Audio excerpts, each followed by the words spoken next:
Say hi, Rachel. Hello. I was just telling my daughter about the stream here and how orange the water is. It's because the rocks around here have such a high iron content, and that's what you're seeing. The orange color in the water is all the iron it picks up from the rocks, especially in this area. So anyway, I am going to be recording my podcast while hiking up Anthony's Nose. It's a mountain in the Hudson Valley. It's the actual name of the mountain, Anthony's Nose. There's part of the beginning of the trail is nice and easy. And I'll be recording it as I go up. I should really. And so yeah, stand by. My daughter's the photographer's busy taking pictures. And I'll do it as I go up. I'll stop and I'll record. Hi everyone, here I am now. So you saw me at the start of the path, and now we've crested like the first semi-difficult climb area, and I'm taking a little rest, and I figured as I go up the mountain I'll stop and take little breaks and share a little more with you. So like I said, this is Amy with Hudson Valley Knits. Today is September 20th, it's Sunday, and I am recording with you from Garrison, New York, climbing up a mountain called Anthony's Nose. And I'm going to start off right here by sharing the only stash enhancement that I have for the past 3 weeks. It's been 3 weeks.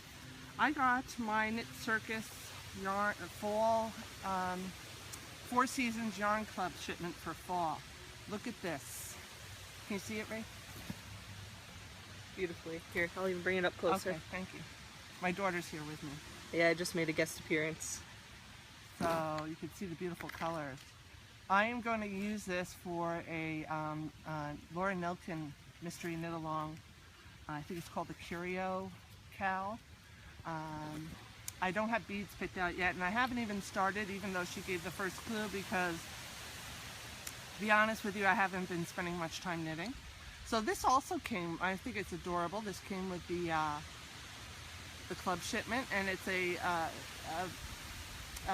knitting needle measurement thing, and it's got the clasp, so you could use it like on a keychain, you could use it as a pull on your bag. And it is from Retro Manic Fripperies Designs, and they create all sorts of knitting notions. Retro Manic Fripperies Designs. Rachel, can you hold this up to the camera where it says gifts so they can see where they could get this if they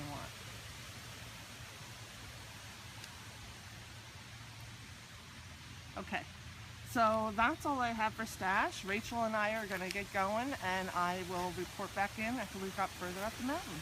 Thanks. So this trail we're going on is part of the Appalachian Trail. It's one of a few trails that goes up this mountain, and it's actually the easiest one. It has a couple of spots that are pretty steep, but there's no actual climbing involved, and a lot of it is actually quite flat like you're seeing now. It is very rocky. You have to be careful, but like I said, even though it has some steep areas, there's rest in between with some flatness and no actual climbing. So I used to come up this quite a lot with my kids when they were really young.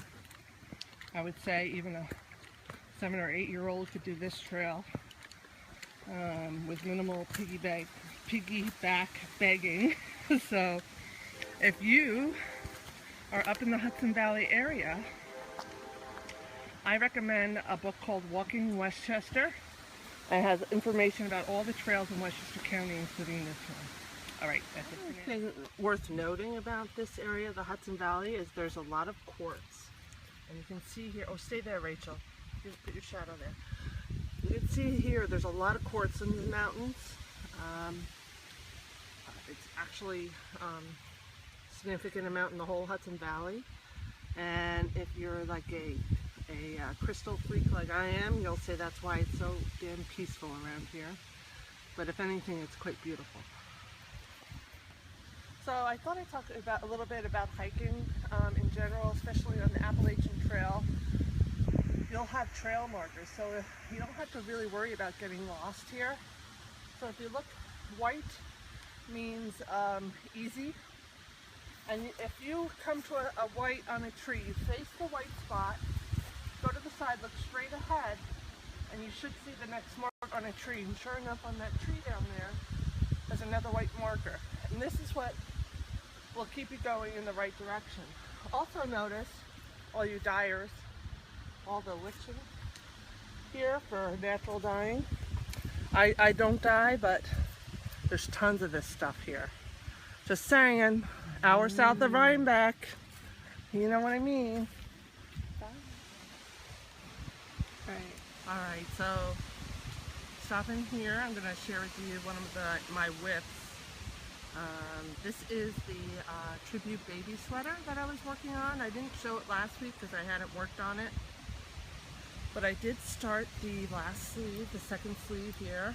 I picked up stitches and I'm going to be knitting down and decreasing as I go. My armholes, because of my row gauge, my armholes were much bigger, because I had to make the bodice a lot more rows because I have a tight row gauge.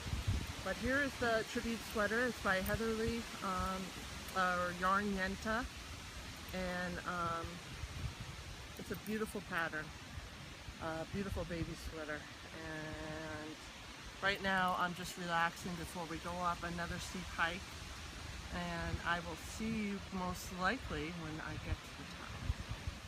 I think you're covering the mic range.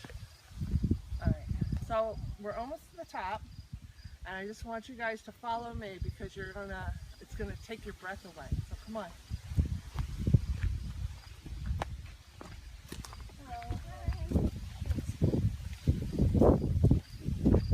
Seriously, guys, it's so beautiful. You're gonna want to come here. If you come for Rhinebeck, you're gonna want to come here. Okay, are you ready? Here we go. Watch your step. Here it is. Coming over.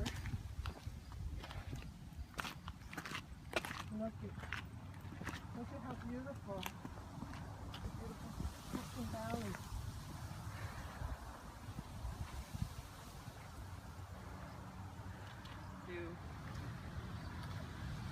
Hi. So I hope you like that. I get dramatic, but I just love how it, like, you come over the top of the rocks there, and there is all that beautiful Hudson Valley and the river and the beautiful view. And so I'm up here, and I have a couple more whips to show you. One is the pair of socks I've been working on. My revised version of the Hermione's Everyday Sock is almost done with the second one. I left the first one at home, but here's the second one. Isn't the color beautiful? Hold it, face up. So my son has already kind of scapped these up and cleaned them for his own. So I'll give these to him when they're done. Definitely should be done by the next podcast. And of course, we have Mark's sweater, which is the Rhinebeck sweater, which is supposed to be getting the most attention. But like I said, I have not been knitting that much. There's a couple of reasons why. I've just been really busy. But let me show you. Here's the sleeves. I would say I'm about a little more, almost half, well, about a third of the way, maybe a little more than halfway, done with the sleeves. And I'm doing them 2 at a time, and then I still have to seam them. I have to do the collar and all that, so I have a lot of work to do, and it's September 20th, so I have a little less than 4 weeks to do it. I can do it, definitely, for sure, and I am very excited to finally be able to give Mark his, what he calls the 10-year sweater. So, another thing I wanted to talk about while I was up here are my contests or my giveaways that are going on right now. I have two. One is the senior love along, and all the prizes for the senior love along are now posted. I also have a 2015 goals giveaway contest kind of thing. It's not really a contest, but you put your goals up, and as you accomplish them, you post pictures, and with a limit of 10 entries, you can have a chance to win. I haven't until now posted any of the prizes, so I did pick 3 prizes, which are now on the thread. You can go take a look, but I brought them up here to show you. These, they're all lace weight yarns. This one is Juniper Farm, Finley Dappled, and the Frog's Back colorway, and it's got beautiful greens and blues and grays. It's really beautiful color. It's 798 yard put up. That will be one prize. So soft. Yeah. Whether you touch this one, Rachel. So this is another one. This is 100% pure cashmere. Mongolian cashmere. It's jade sapphire yarns, and the colorway is blue spruce. I had originally purchased that yarn to make this pattern, which I will include as a gift. And I'll send you the printed copy. And I'll gift it on Ravelry to whoever wins. And then finally, this is like a big deal too. This is Miss Babs Yasmin Lace Weight Yarn, Merino and Silk, 1,250 yards of this beautiful, luxurious yarn. I got this at Rhinebeck one year. The colorway is called Sandy's Red. Isn't it gorgeous? It's like an orangey based red. I'm sure I'll have a couple of more prizes to put up for the 2015 goals giveaway. So finish your goals, ladies and gentlemen, and you could have a chance to win. The other contest is the Senior Love Along, and I did this last year. It was a huge success. I have tons of magnificent prizes available. So if you haven't already, knit or crochet a couple of 100% cotton washcloths to give to the seniors during the holidays. It will mean so much to them. There are veterans in the senior living facility, and they deserve the recognition from us, the community, to let them know that we think of them and we care about them. So please, if you haven't already, please consider knitting some. I'm not seeing as many posts as I did last year, so hopefully we'll get enough that we can make it over there and make their day. So with that being said, I just wanted to share a little bit about this spot I'm in. This is, I've said it numerous times, Anthony's Nose is a hike that I've been doing many times since I was a young girl. I've been up this mountain. I've taken my own kids up here. Every year I go here, almost without fail. And it's a very special place for me, very symbolic of a lot of things. And I decided to share it with you today because one of the reasons, besides having some kind of family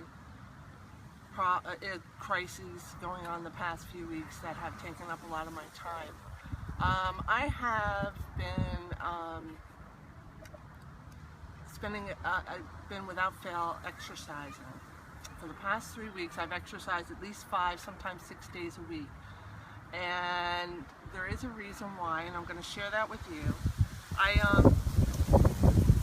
know that a lot of times I talk about my father, and if you follow me on Facebook, you might see pictures of my parents, and I love my father very much. But what you may not know is that he's not my real father. He's my stepfather. My real father died when I was 11 years old of cancer. And I'm not telling you this to make you feel sorry for me. Quite the contrary. You know, sometimes you look back at life and the difficult times are what taught you the most important lesson. And my father had cancer, and he died at the age of 46, and he died in a very debilitated state. The last 4 or 5 years of his life were very limited physically. He was in a lot of pain all the time. And one of my most significant childhood memories was in the summer or the spring of 1976. I was not yet 10 years old. I was still 9. We hiked up this mountain. My father was in remission that year, but the previous year he had gone through chemotherapy and had to be carried into the house because he couldn't even walk after the chemotherapy. And back then you spent the whole 6 weeks in the hospital for chemotherapy. And my uncles had to carry him up the front steps to get him in the house because he couldn't even stand up. He was so weak from the chemotherapy. And the other reason I bring this up right after talking about the senior love along is because my father too was a veteran. And that's why the veterans mean so much to me. My father contracted cancer because he was in the Marines and was sent to Arizona back in the 50s to test atomic bombs. And the armed forces used their soldiers to see what the effects would be on people from different distances. My father was one of those people, and that's why he's not here today. So he did sacrifice his life, and he sacrificed a whole lot for his country. And that's why I feel it's important to recognize the seniors and the veterans as well. So back to the summer of '76. My father was in remission, and I didn't really understand. I knew my dad had been sick and that he was home and now he was better, and I had no idea he was dying. Even though I knew he had cancer, it just never occurred to me that I might lose my father. So I just was happily oblivious. And we climbed this mountain, and I remember complaining a lot the whole time coming up. I was whining, I was tired, I kept stopping and complaining, and finally we got to the top, and it was very cold too. I remember it being very cold, and I look at the back of the picture and it says March 1976, and that is a fairly cold time to come up here. And when we got to the top, I was sitting on a rock, and I remember I was shivering and I was cold, and I looked over and I saw my father, and he was standing looking out over the river, and he was crying. And I'd never seen my dad cry before. And I'm sorry if I get a little emotional, but I had a camera with me, and I took a picture of my father, and here's the picture. I'll scan it and I'll put it in. That's my dad crying, and in retrospect, I know he was crying because he knew that it was the last time he would be able to be here and look out over that mountain. And I went up to him and I asked him why he was crying, and he said he was happy. He was crying because he was happy, and he told me something that stuck with me for the rest of my life. He said, if I was ever unhappy with my life, that I should change it. And I didn't really, I'm like, yeah, okay, Dad. But I know what he was saying is that he understood the gift of life at this point. It had a whole new meaning to him. And things that we take for granted meant everything to him. So having the opportunity to come up this mountain one last time because he was in remission was very precious to him.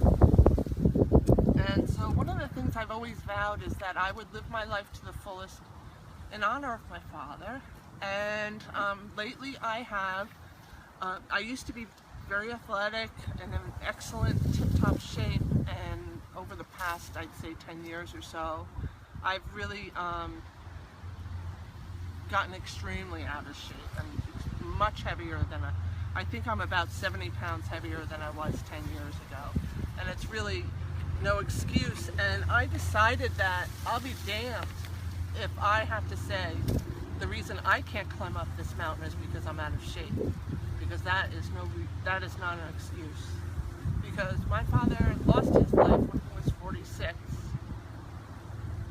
and I'm only 49, and there's no reason at all why I shouldn't be living life to the fullest. So my commitment is to taking better care of myself and getting back in shape, and I have a whole bunch of ladies I'm following on Instagram, like Silly Fru, who over the past year, after what she's been through, has influenced me and inspired me to do the same. So here I am with my daughter, my beautiful girl, who I'm thankful I've been able to watch grow up, because my father couldn't see his daughters grow up. And I am so happy to be able to share this beautiful, beautiful, special place with you. And I hope that by sharing my story, all of you might think about things you could do or change in your life that you aren't happy about and that you're just accepting. There's nothing in your life that you can't change if you don't like it. And I'm going to change what I'm not liking, and that's my health right now. And I hope you think about things you can change. And with that, I will say goodbye, and I'm going to enjoy the rest of the afternoon up here with my daughter. I love you guys. I'll talk to you soon. Bye.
Say some stuff.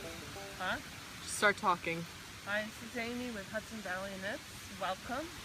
I am on my way up, as I'm unflattering. Sit up straight. You look. Hi, everyone.